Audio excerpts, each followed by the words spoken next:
5 kazan oldu. Yerim var. Çıkışlar. Ajdanya'da kızlar vardı. Bunun içinde 5 kazan eken. 5 kazan.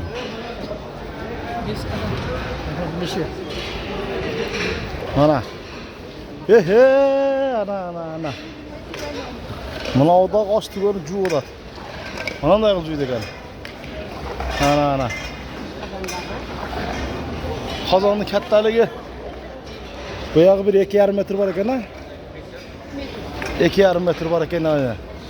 Mana ayağımız cuğurat. Mına ballar şöyle işleyen ballar eken.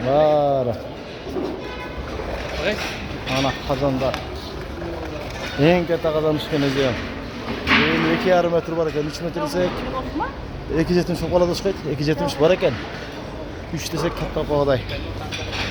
Mana şunca kazanlarda açtırıp patırap piştirip eken oyağı ona. Patır mana kazanlar, mana kazanlar.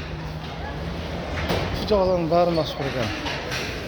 Mana bir kazan 2, 3, 4, 5, 6, 7, 8, 9, 10, 11, 12, 13, 14, 15, 16, 17, 18, ooo çekedim ben. 19.